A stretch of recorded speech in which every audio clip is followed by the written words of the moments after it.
Going on YouTube? It is UFC Vegas 100, Magny versus Prates. I'm actually really excited for the main card. I think it's gonna be some decent fights. A lot of fights to be expected. There's a lot of favorites that are they should win is what I'm trying to say. But there is an underdog or two on the card. Usually there is a couple that usually there's more, but this one this card is pretty plain Jane. There's been a lot of fallouts, and I'm actually pretty disappointed with the one fallout with Cody Garbrandt and Mr. Miles there. So that fight got completely wiped. The other fights that were canceled as well, there was a Melissa Mullins had a replacement fight here with Klaudia Sygula. Her opponent here canceled Montserrat Rendon. She withdrew. Cody Garbrandt was an injury, and another one as well, Nicholas Dalby. Their fight is canceled as well. Or no, it's not canceled. He's got a replacement for Elizeu Zaleski. So I was gonna bet on Nicholas Dalby, but now that he's withdrew, I don't know who this person is that's being replaced for him, but we'll get to that later. But for the first fight of the card on the prelims, we have Melissa Mullins versus Klaudia Sygula. Right off the rip, I'm just gonna go with visual appeal here. Melissa Mullins seems like she doesn't fuck around, while Klaudia Sygula looks doesn't look like a fighter. I'm not gonna judge, but she's 6-1. Same with Melissa, 6-1 as well. Melissa is actually 1-1 in the UFC.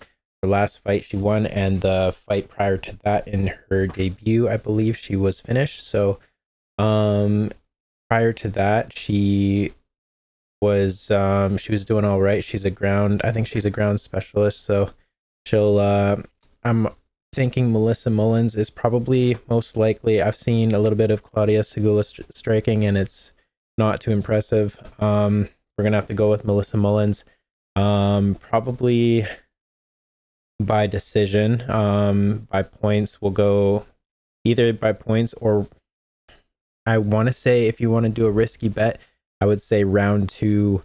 I would say the under 2.5 rounds. I would say that'd be a good bet. But not too exciting for her fight. I think Melissa Mullins is probably just gonna clinch up against the fence with Klaudia, and probably get up points. She seems like the stronger fighter, and I'm just gonna go with that. Next fight we have Tresean Gore versus Antonio Trocoli. A lot of people are actually call me crazy on this one, but Antonio Trocoli is actually going to be my underdog pick of the card. He is he has prior popped for steroids. He has very shitty striking. It's crazy that I'm actually doing this, but he's in my parlay as well, and he's the first one on my parlay. So I mean, if this all fucks up, it's gonna be terrible. But anyways, Tresean Gore, he's taken a couple years off. He's had some injuries. I think his last win was a very good dominant rear naked choke. Besides that, he's an explosive, kind of not a fully technical striker. He hasn't fully developed yet. But yeah, like I said, injuries, the time off, that's why I'm kind of leaning towards Antonio Trocoli. I'm I don't know what kind of Tresean Gore we're going to be dealing with. Also, both guys, I'm just going to say, not the greatest strikers, but Antonio Trocoli, very, very tall and long fighter. I believe he's got an 80-inch reach or something like that. So if he's able to, keep that distance, if they've both, I don't know. It's gonna be a tough one. I'm actually kind of leaning towards Tresean now a little bit, but you know what? I've already bit the bullet. We're gonna go with Trocoli on this one. We're gonna move on to the next one.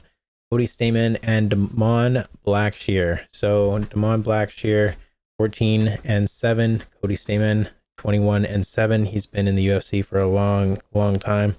Both guys, they've here, let's have a look here. They're fighting in the 135 weight division. Stamann 5'6", while the monster, love that name.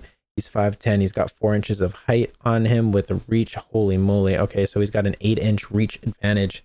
Right then and there, that's a big thing for me. I mean, I'm gonna have to go with Damon Blackshear just right off of that, because just I've seen Cody in the past too, and he seems to just not.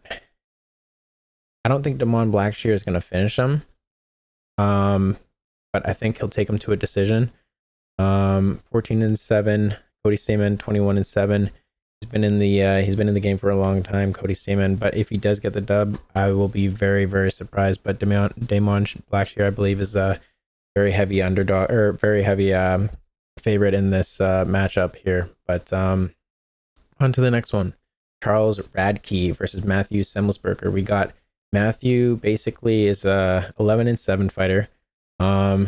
His record is it doesn't, you hear 11-7, you would think it would be not too great, but he's actually he's pretty good. He's a good fighter. He's a lot of the losses that he's had, he's almost finished those guys. So he's kind of like a do or die kind of fighter. So, but he's got power to him. Charles Radtke, he'll be the smaller fighter, I believe, and but he's 9-4, and I'm assuming, I mean, this one's a tough one as well. This could be a coin flip. I have a feeling this one's actually going to be one of the better fights of the card. It has potential for because I know Matthew will go all out. Charles Radtke, I don't know. It all depends on him. But who's so the favorite? So we got Radtke as a favorite on that one. I have him on my parlay as well, but I was just checking the stats here now. 171. Yeah, I mean, only a couple inches of reach, 72-75. And height 5'9" to 6'1". Yeah, I don't know. It's a tricky one. A lot of people are saying Radtke. I have Radtke on my parlay as well. And then let's just go on to the next one. I mean, we got Elizeu, Zaleski. This is the one with the fight that got basically pulled through. Zaleski, I actually was betting against Zaleski. What was the guy's name? Here, we gotta scroll back to the guys. Nicholas Dalby. I actually was I had a bet on him, and I thought Dalby was gonna beat Zaleski.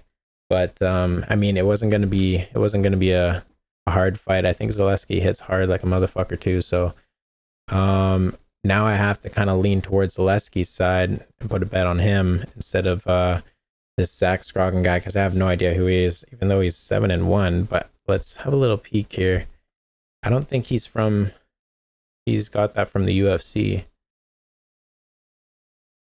No, he's not. Yeah, he's not from the UFC. So he's making a debut. All right. So yeah, I have to go with Zaleski on this one. I'm starting to lose my voice a little bit here. So we got Timu Taporia, Gaston Bolanos, bantamweight, 7-4. I've seen some of his clips. He seems to hit pretty hard. He seems like a decent fighter, but I've also seen Cortavious Romious fight as well, and dude packs a punch. I don't think he's going to be able to knock out Gaston Bolanos, but I think it's going to be a battle. I think Romious, we'll say Romious gets the decision. I know he's going to get the dub, 100%. But if he gets it inside the distance, I wouldn't be surprised as well. Karolina Kowalkiewicz. Yeah, I can't even say her last name. If anyone can, props to you. My apologies. I don't mean to. Let's try it again. Karolina Kowalkiewicz. Kowalkiewicz. Let's just pretend like I said that right. Anyways, she's going against Denise Gomes, and 9-3 to Gomes to the 16-8 to Karolina.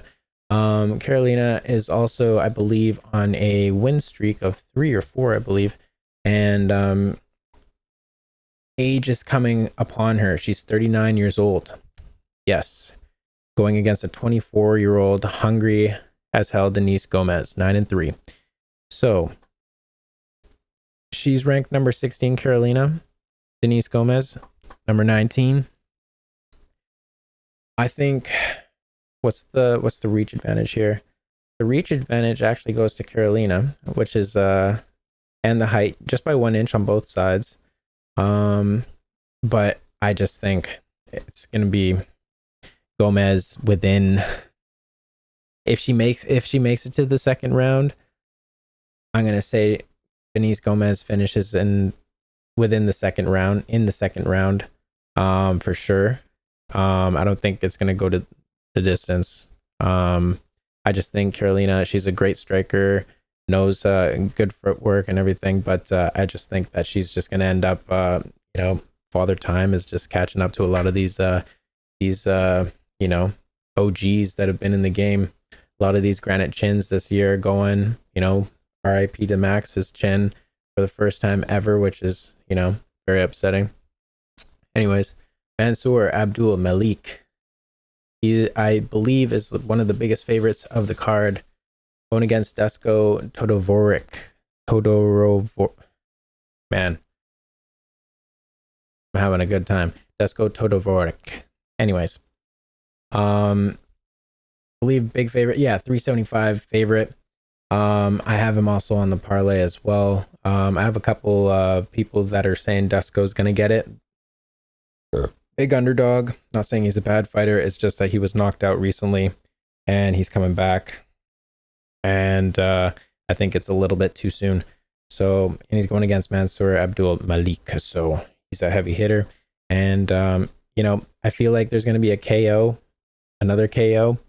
And I believe Mansur is gonna get it done within under 2.5 rounds. So, I mean, it is a good 2+80 underdog pick. It's not a super bad pick, but I mean, after getting KO'd, it's kind of hard. I don't know. Anyways, Luana Pinheiro versus Jillian Robertson, fellow Canadian. She actually, fun fact, is she's got the most finishes in the strawweight division for the females. So I'm leaning on Jillian as well to get it done as well, within 2.5. I just don't think Pinheiro. I feel like Robertson is way stronger, and when it comes to women's MMA, like if she can get her down to the ground, it's going to mean a lot. Versus the striking. So yeah, my vote is for Jillian on that one.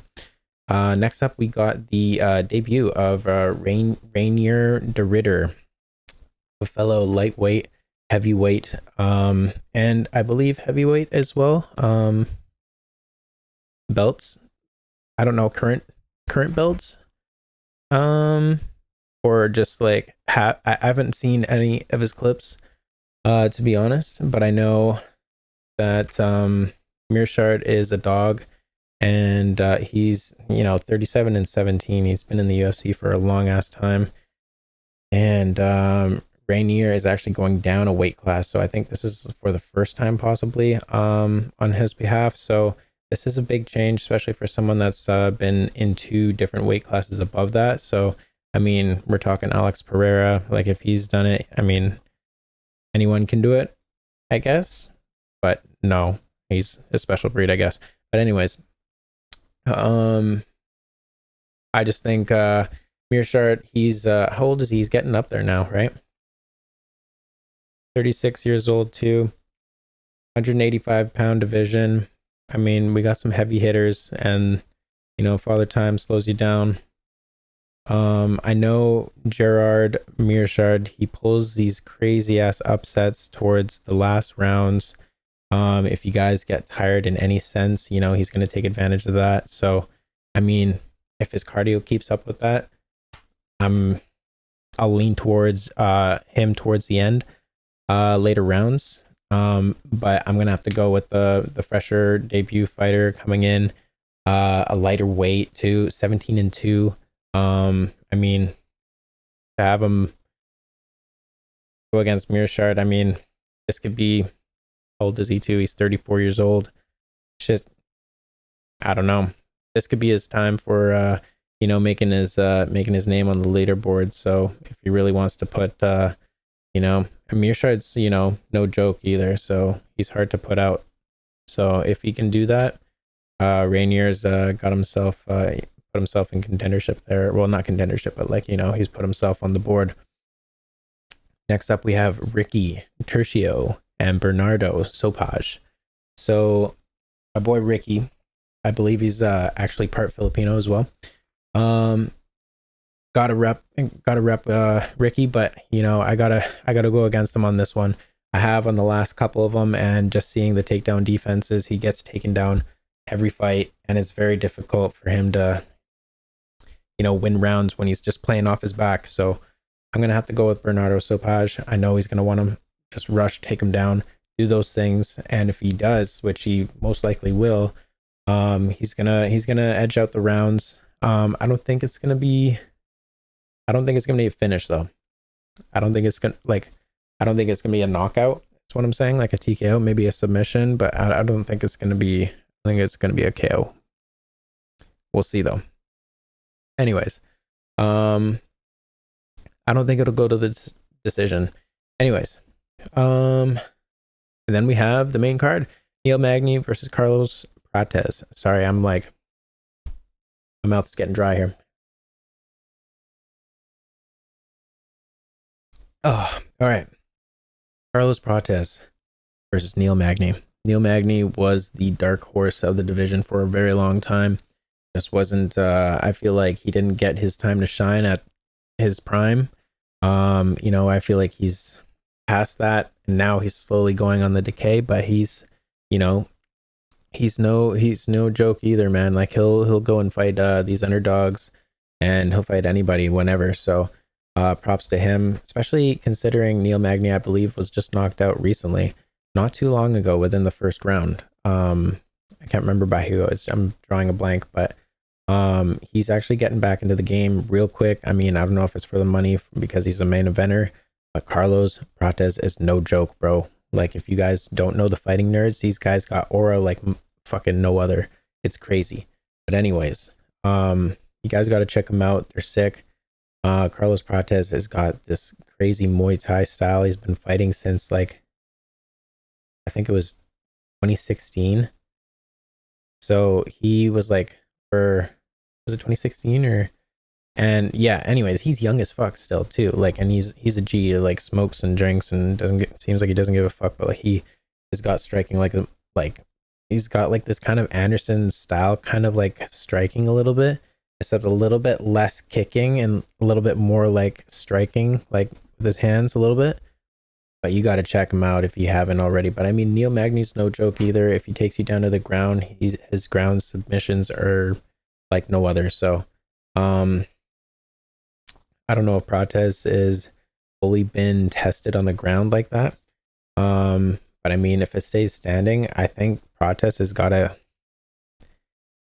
knockout in like the first round, especially since Magny's been, you know, KO'd like recently. I don't think he's gonna recover. You know, how old is he now?